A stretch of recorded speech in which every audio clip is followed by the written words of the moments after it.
Iya, shalom sekali lagi saudara-saudari.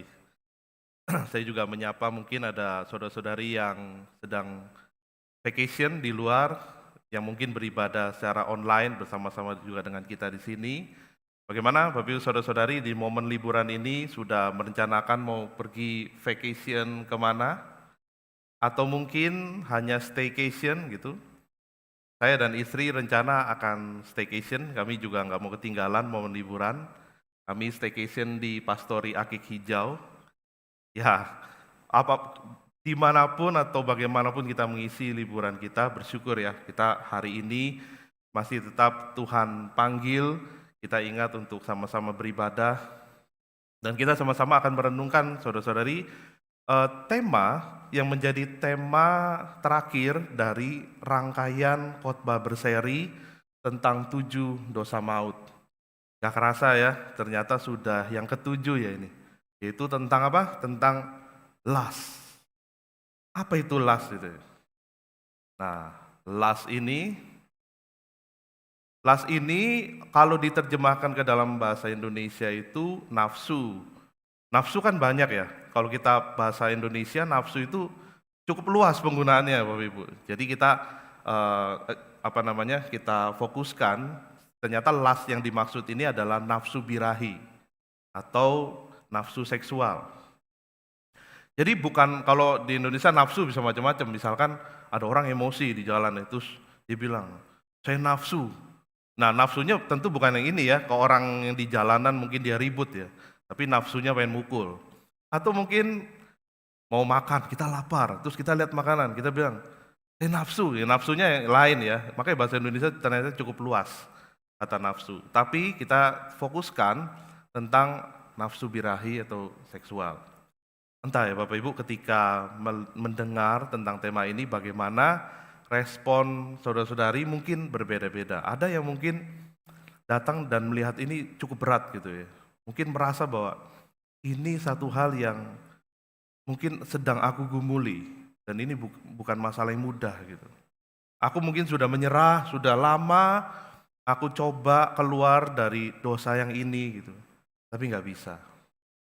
Atau mungkin ada juga saudara-saudara yang datang dan mungkin hatinya ngerasa nggak relate gitu ya.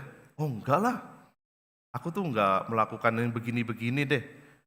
Syukur aku dijauhkan dari itu semua ya. Nggak apa-apa, mungkin berbeda-beda. Tapi bagaimanapun kita bicara tentang lust itu ya.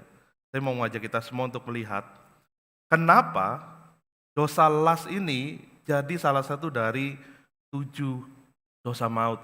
Kenapa dikatakan dosa ini sebagai dosa yang membawa ya orang yang terikat pada dosa ini kepada maut. Jangan dulu mungkin kita langsung bicara kepada kehancuran secara rohani. Bahkan secara jasmani, nyata-nyata dosa ini tuh sudah menghancurkan dunia. Kita tahu secara global ya, dosa seksual, dosa lust ini telah menghancurkan banyak generasi. Masa depan orang-orang muda hancur. Rumah tangga rusak. Kita juga tahu secara terorganisir ada yang namanya sex trafficking atau jual beli manusia sebagai objek seksual. Dan kita tahu karena besarnya juga ya ada industri pornografi yang secara global, secara masif. Dan hasilnya adalah kemerosotan moral tentu saja. Kita tahu bahwa nggak ada agama yang mendukung ini kan. Semua agama-agama berbicara menentang hal-hal ini. Tapi anehnya adalah ini semua terus-menerus berkembang. Dan yang lebih mengerikan adalah justru manusia dalam keberdosaan ini juga semakin toleran dan semakin memaklumi dosa ini. Jadi kalau dulu kayaknya lebih keras gitu kita mungkin karena bohwat kali ya, karena capek kita ngadepin ini semua, kayaknya nggak bisa dilawan. Dosa seksual itu nggak bisa dilawan.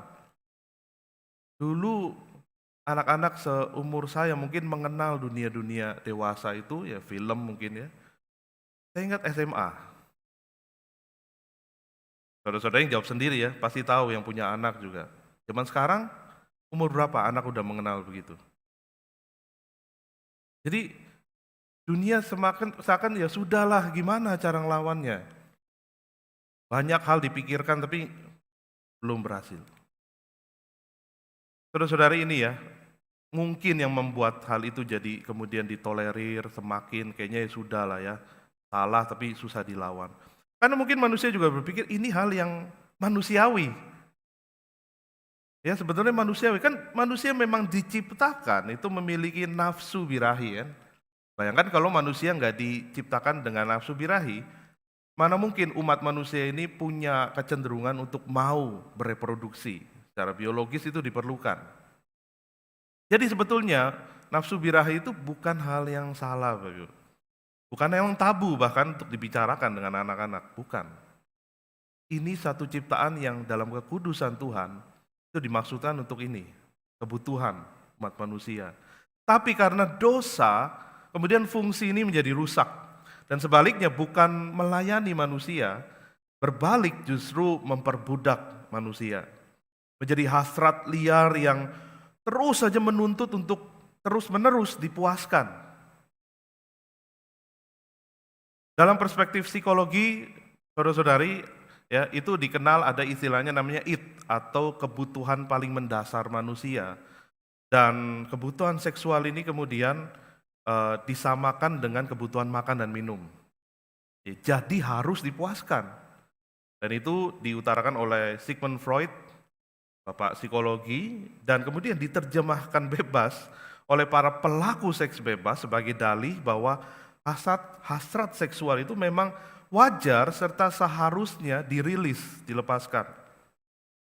Masturbasi pun dalam kadar tertentu itu juga dianggap secara medis itu sehat. Kita sering dengar hal ini ya. Tapi bagaimana semua ini yang terjadi ini dalam pandangan Alkitab?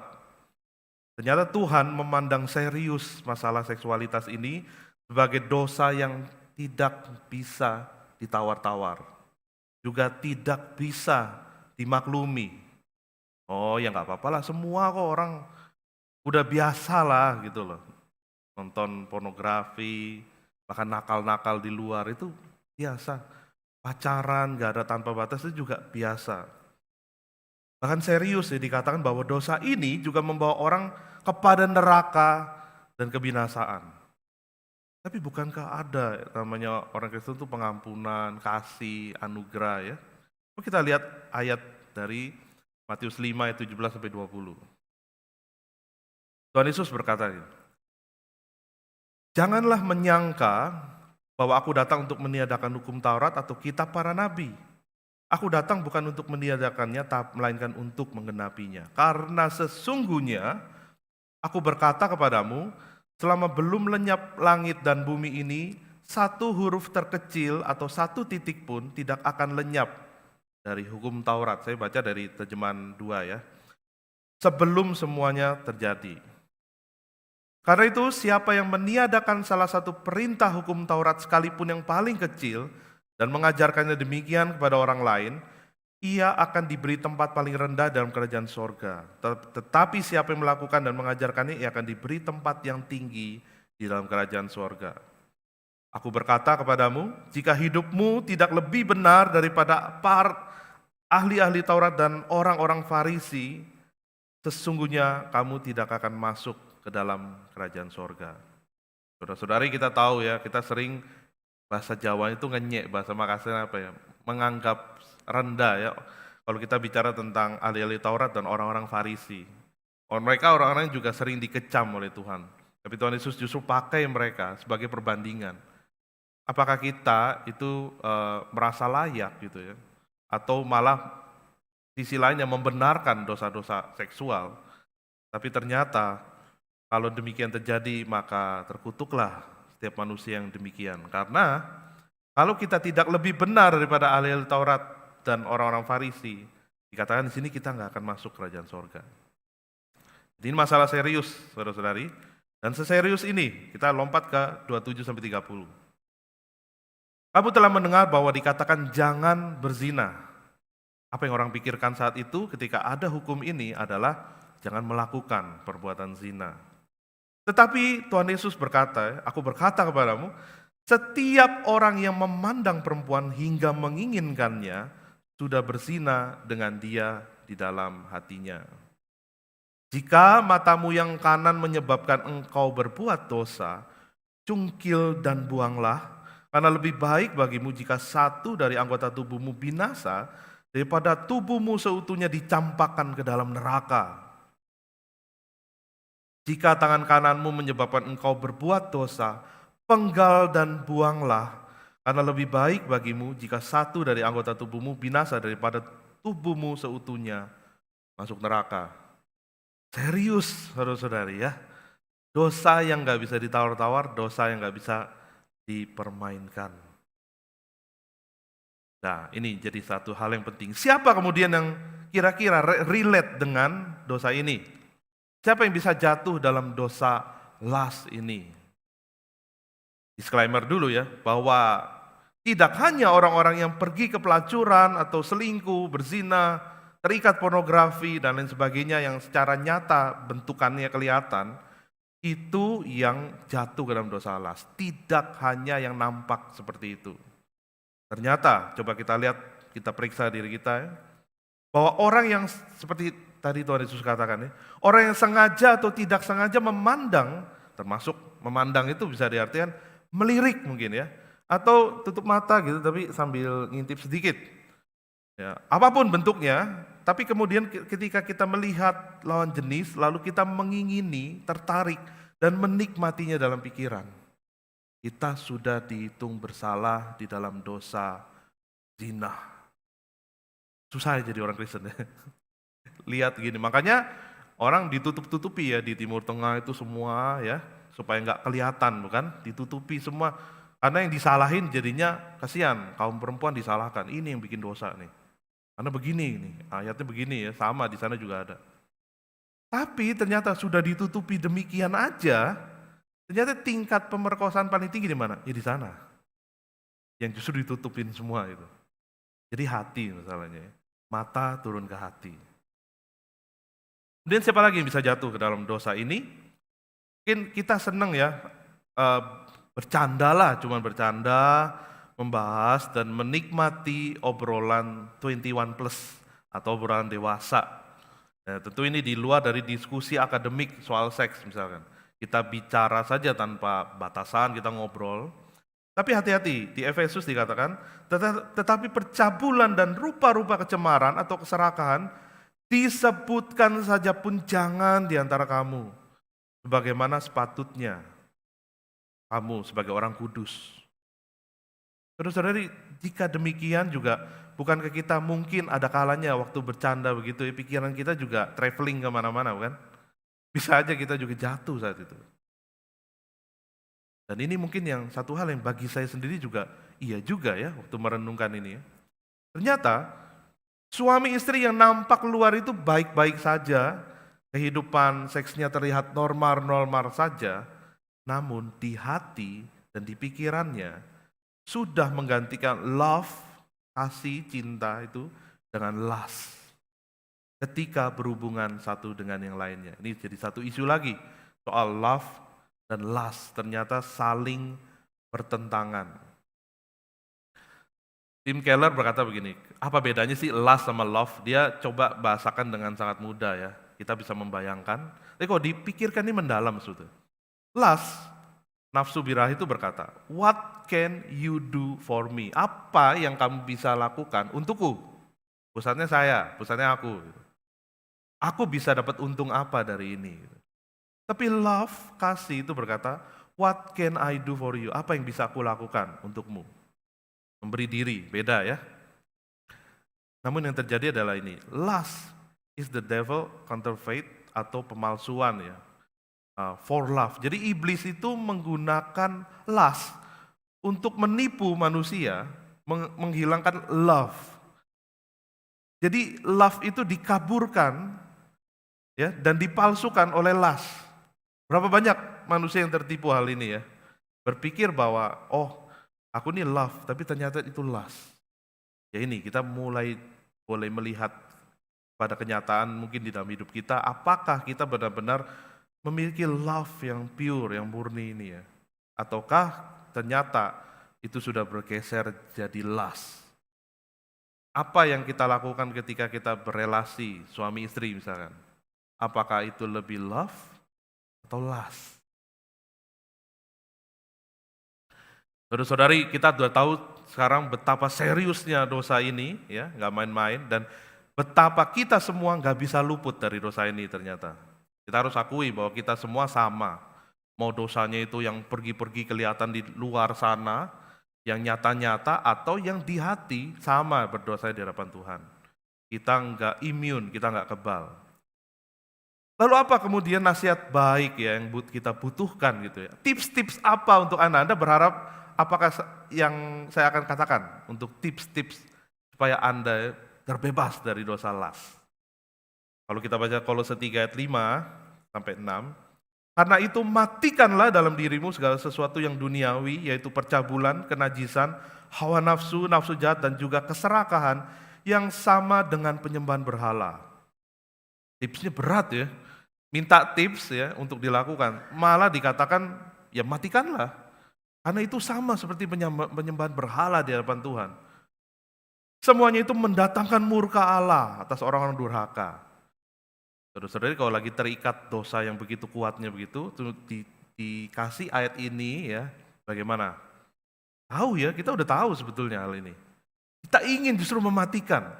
Kalau perlu ada slogan ditempel di mana-mana, di gereja, di kamar ya, di kamar mandi, di mana semua. Matikanlah las sebelum las mematikan Anda. Ya kayak rokok ya, iklan rokok itu kan matikanlah rokok sebelum rokok mematikan Anda. Tapi saudara-saudari, segitu gencarnya larangan merokok itu ya. Matikan rokok sebelum rokok matikan Anda. Tapi berapa banyak orang yang kemudian baca itu, ya saya bertobat gitu. Ada? Dilarang ya. Bahkan kalau perlu di bungkus rokoknya itu juga dikasih itu tuh gambar-gambar orang yang napasnya pakai leher dilubangi dan segala macam. Efektif? Orang jadi berhenti merokok, pernah nemu kesaksian orang berhenti rokok karena lihat bungkus rokoknya. Gak ada kayaknya ya. Setiap hari dia pegang bungkus rokoknya dan dia tetap merokok. Kenapa bisa gitu saudara-saudari? Bicara tentang las, ternyata ada sesuatu dorongan yang terlalu kuat. Mungkin untuk kita lawan dengan kekuatan sendiri. Bayangkan saudara-saudari jalan di padang pasir. Siapa yang sini pernah pergi tur ke Israel mungkin tahu ya. Saya belum sih. Cuman dari cerita-ceritanya, dari membayangkan saya bisa kebayang. Jalan di padang gurun, begitu terik sekali. Gitu. Bahkan kalau orang sudah kehausan, katanya air kencing aja pengen dicoba gitu. Dan dicoba akhirnya ya. Kalau kita lihat orang surviving gitu di padang gurun, bahkan air kencing aja tuh ditampung dan diminum lagi. Saudara-saudari sekarang mungkin bilang, enggak lah, saya mendingan mati. Tapi belum tahu rasanya dahaga yang menyiksa, kering tenggorokan, kepala pening, dan secara fisik menekan kita untuk apalah masuk mulut gitu. Mungkin di air kencing pun pada akhirnya di hadapan kita akan kita icip. Gitu. Glek kayak, yang gak gluk-gluk gak dinikmatin juga ya. Tapi kalau glek aja, seakan mulai lega tenggorokan yang kering itu. Atau orang yang ada di lautan, ketika terombang ambing, para pelaut kan sering banyak kisahnya ya. Mereka tahu persis bahwa kalau kita terombang ambing dan haus, kemudian kita minum air laut, apa yang terjadi? Asin ya pasti ya. Ketika kita minum air laut, justru itu mempercepat kematian seseorang ya, karena tingkat garamnya semakin naik ya, bisa stroke ya. Tapi kenapa orang-orang di laut juga pada akhir banyak yang ketika terombang-ambing ya udahlah minum aja. Karena siksaan derita dahaga itu nggak tertahankan. Sama saudara-saudari juga ketika hati kita itu kering dan haus secara rohani, maka hati kita cari pemuasan, lust for anything, lust for everything. Cari apapun untuk bisa ditenggaknya, untuk memuaskan keinginan hatinya. Banyak ya penyebabnya, mungkin ada yang gak puas dengan pasangannya, mungkin apapun lah bisa menjadi dalih kita. Masa lalu mengalami kepahitan, mungkin dilecehkan dan lain sebagainya. Kemudian hati itu menjadi draining, jadi kering. Dan ketika kering, hati itu cari pemuasan terus. Mana aku bisa cari pemuasan? Bahkan mungkin lewat pasangan kita. Kita jadikan dia sebagai objek lust kita, bukan love. Lust versus love. Saudara-saudara, lust tidak bisa hanya dilawan melalui serangkaian nasihat baik. Anda akan frustasi, Anda bisa menekan perbuatan untuk tidak melakukan, tapi tetap menderita karena hati tetap menginginkan, bukan? Kita bisa menekan perbuatan. Oke, aku nggak lakukan ini, nggak lakukan itu, aku menjauhi ini, jauhi itu. Tapi kalau sekedar kita menjauhi itu semua, tapi hati kita kan tetap kosong, hati kita tetap butuh, dipuaskan, maka kita akan menderita. Makanya nggak heran orang bolak-balik jatuh di dosa yang sama, karena hanya itu yang jadi kepuasannya. Kita butuh mengalami love yang sejati dari Kristus melalui Injil untuk menang atasnya. Saudara-saudari, saya punya pengalaman, teman-teman saya juga ada beberapa jemaat di tempat, bukan di sini ya, itu juga datang dan berkali-kali mengaku gitu, oh saya jatuh dalam dosa ini, dosa seksual ya seringkali ya, anak-anak muda juga. Dan saya tanya gini, kalau saya ngomong begini, kamu harus begitu, kamu tahu gak? Kamu tahu kalau kamu salah kan? Tahu. Kamu tahu gak apa yang harus dilakukan? Coba kamu jelasin. Tahu, dia bisa jelasin. Ya seharusnya saya enggak gini, seharusnya saya gitu, seharusnya saya dan seharusnya saya. Jadi usahanya adalah usaha sendiri ternyata. Saya bilang nggak bisa. Kamu cuman adu kuat sama dosa. Dan kamu tahu yang bisa ngalahin dosa bukan kamu, hanya Kristus yang bisa. Kenapa kamu andalin diri? Ya kamu harus menemukan sesuatu yang lebih indah daripada dosamu. Sedikit kita akan coba melihat sedikit tentang kisah perempuan Samaria. Ini kisah yang jadi kesukaan saya secara pribadi karena banyak hal yang bisa digali dari nas ini. Kita tahu bahwa Tuhan Yesus berjumpa dengan perempuan Samaria di Samaria. Dan perempuan Samaria ini siapa? Dia adalah seorang pelakor yang erat kaitannya dengan las, perzinahan. Itu dinyatakan di dalam Yohanes 4 ayat 16, di bagian ini kita baca. Kata Yesus kepadanya, pergilah, panggillah suamimu dan datang ke sini. Kata perempuan itu, aku tidak mempunyai suami. Kata Yesus kepadanya, tepat katamu bahwa engkau tidak mempunyai suami, sebab engkau sudah mempunyai 5 suami dan yang ada sekarang padamu bukanlah suamimu. Dalam hal ini engkau berkata benar. Saudara-saudari, kenapa perempuan Samaria itu bisa hidupnya hancur sekali kalau kita lihat ya, punya 5 suami yang bukan suaminya begitu ya. Kenapa begitu? Kita bertanya, tapi daripada kita juga mempertanyakan perempuan Samaria, coba kita pertanyakan diri kita. Jawabannya mungkin ada justru di dalam hati kita.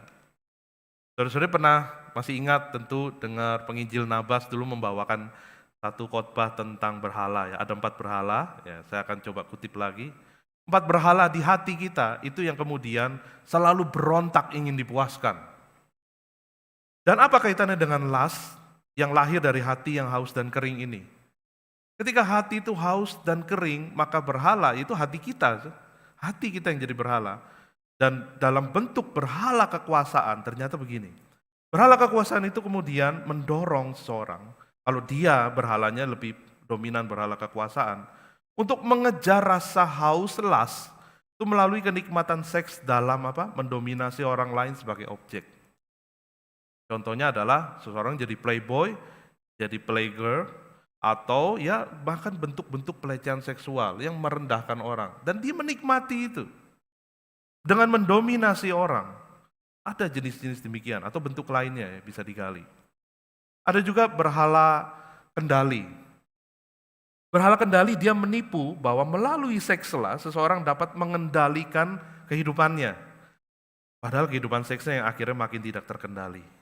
Contohnya apa? Relasi seksual yang transaksional, bahkan dalam pernikahan.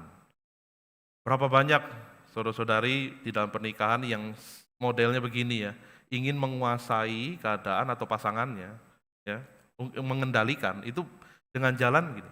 Oke, aku berikan apa yang kamu mau, misalkan hubungan seksual itu. Dan pasti ada gantinya. Itu hubungan yang transaksional dan itu ternyata untuk mengendalikan. Dan ini juga bisa dipakai oleh berhala kendali ketika hati kita tuh haus akan lust. Dan juga kemudian yang ketiga adalah berhala penerimaan. Berhala penerimaan mendorong orang merelakan tubuhnya sebagai objek seksual demi ganti mendapatkan relasi dan penerimaan. Contoh kasus yang marak ini ada daddy issues misalkan, kasus ya orang yang ingin punya sosok ayah, mungkin masa kecilnya itu pernah di-abuse atau punya masalah yang mendalam ya. Tapi kemudian dia cari sosok-sosok itu atau untuk kepentingan ekonomi juga banyak. Tapi intinya dia merelakan tubuhnya untuk dia bisa dapatkan penerimaan. Dan juga ini katanya pria itu membangun relasi demi mendapatkan seks. Dan wanita katanya rela melakukan hubungan seks demi mendapatkan relasi. Betul nggak? Ya sebetulnya bisa dua-duanya ya, nggak cuma khusus pria wanita, tapi mungkin kecenderungan ini ada. Dan seperti ini ya. Jadi merelakan dirinya, makanya hubungan di dalam masa muda, pacaran, ada yang orang merelakan tubuhnya itu demi mendapatkan relasi. Itu sangat menyedihkan. Ternyata hatinya itu haus akan penerimaan. Hatinya haus, dia takut ditolak, dia takut ditinggalin orang. Maka dia rela memberikan dirinya. Dan juga yang terakhir berhala kenyamanan Bapak Ibu. Itu mendorong orang untuk mencari pleasure, kenikmatan dan kenyamanan melalui pemuasan imajinasinya. Tahukah Bapak Ibu Saudara-saudari, ada penelitian bukunya yang khusus membahas tentang ini juga, bahwa pornografi itu membuat ada efek dopamin ya, dia semacam hormon kayak memberikan rasa sukacita di otak. Ternyata itu lebih atau bahkan sama merusak dengan narkoba dalam skala umum. Jadi apa dampaknya? Seseorang tidak lagi bisa menikmati hal lain kecuali melalui seks. Terikat. Mungkin harusnya punya pasangan, punya anak-anak, itu hal yang membahagiakan. Makanya orang yang selingkuh, yang berzina, ya, udah lupa sama itu semua. Karena yang harusnya hal yang mendatangkan kebahagiaan, enggak lagi mendatangkan kepuasan. Dia cuma puas melalui hal-hal itu, dia diikat. Apalagi kalau orientasi seksnya menyimpang, lebih bahaya bukan? Bahkan orang meninggalkan persetubuhan yang wajar, Alkitab yang katakan, menggantikannya dengan persetubuhan yang tidak wajar. Yang demikian, kalau dibalikin lagi ke persetubuhan yang wajar, dia nggak akan bisa nikmatin lagi. Semerusak itulah dosa.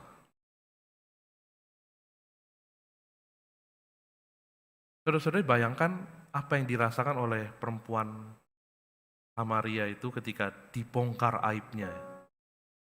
Kalau dibongkar aibnya ketahuan di Instagram, ya malunya luar biasa bukan? Kita akan berpikir habislah aku. Habislah sudah, selesai sudah.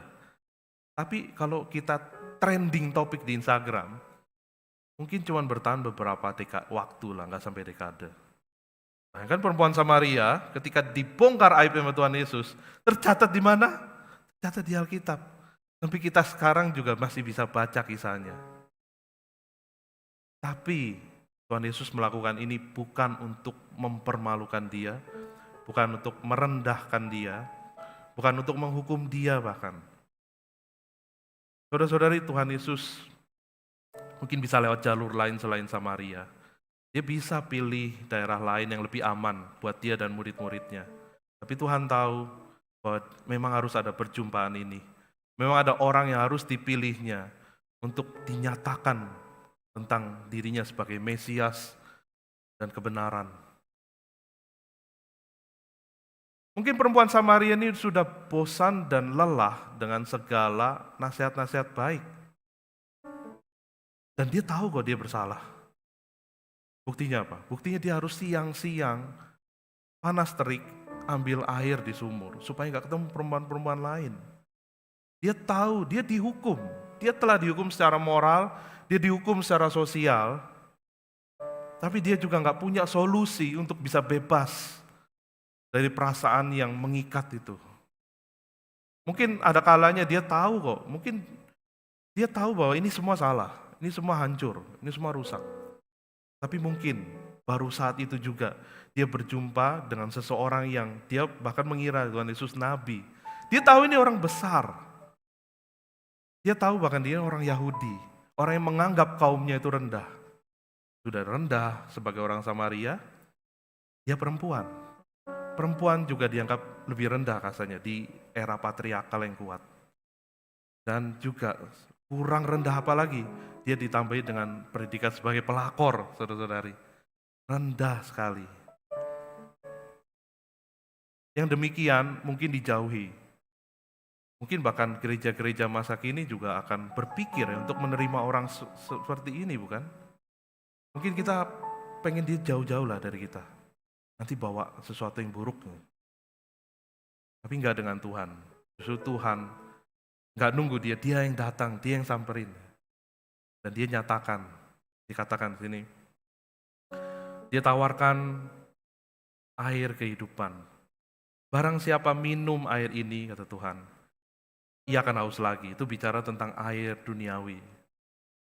Tetapi barang siapa minum air yang akan kuberikan kepadanya, ia tidak akan haus untuk selama-lamanya.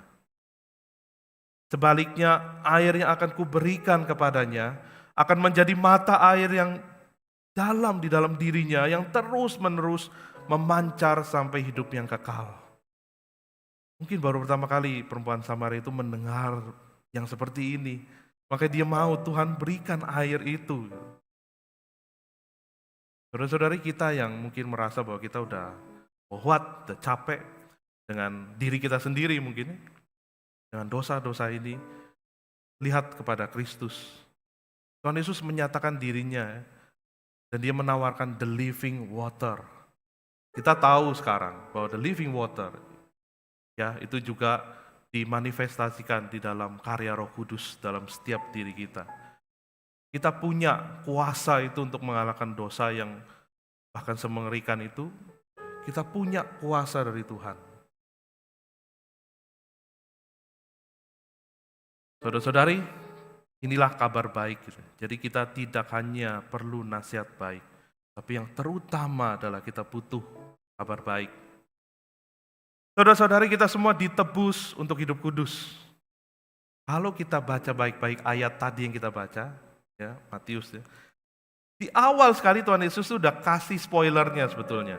Sebelum dia berbicara banyak tentang tuntutan hukuman yang mengerikan, bahkan harus cungkil mata, potong tangan dan lain sebagainya. Untuk kita bisa masuk ke dalam kerajaan sorga.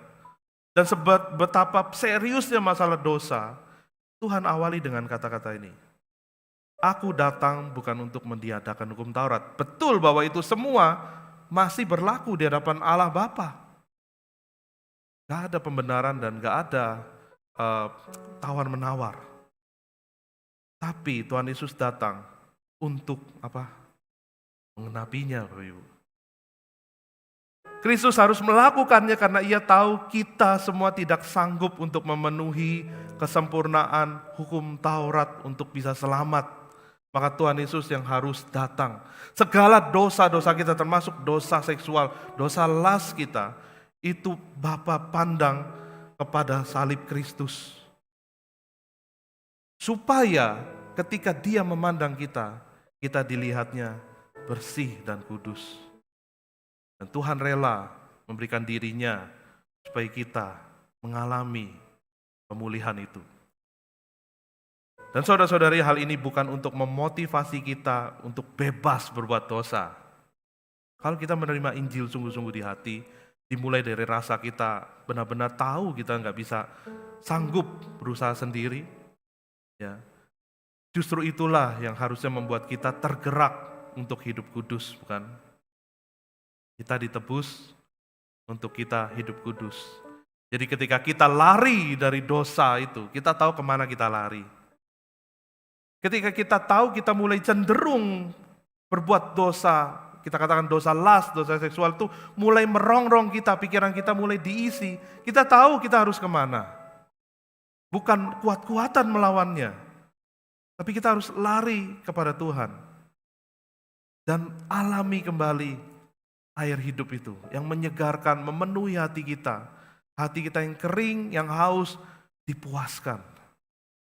Saudara-saudari, hal itu juga nampak ketika perempuan Samaria itu mengalami satu pengalaman yang mungkin dia belum bisa susun kata-katanya dengan baik, mungkin dia belum cerna semuanya dengan baik, tapi dia tahu ada sosok Mesias yang menemui dirinya dan memberitakan semua ini. Apa yang terjadi? Ada perubahan hidup. Kemudian dia kembali ke tempat tinggalnya dan dia tidak tahan untuk cerita kepada orang-orang di sekitarnya. Cerita tentang siapa yang dia jumpai. Bahkan dikatakan dia cerita tentang dirinya. Dia tahu aku berdosa, tapi dia menerima. Dia bahkan mengabarkan ini semua. Akhirnya yang terjadi adalah orang-orang itu kemudian tertarik untuk mengenal Tuhan, datang kepada Tuhan. Orang yang demikian justru orang yang beroleh kasih karunia Tuhan dan orang yang dipakai oleh Tuhan. Kalau perempuan Samaria yang sebegitunya aja bisa, kenapa kita enggak? Amin. Mari kita bersatu dalam doa.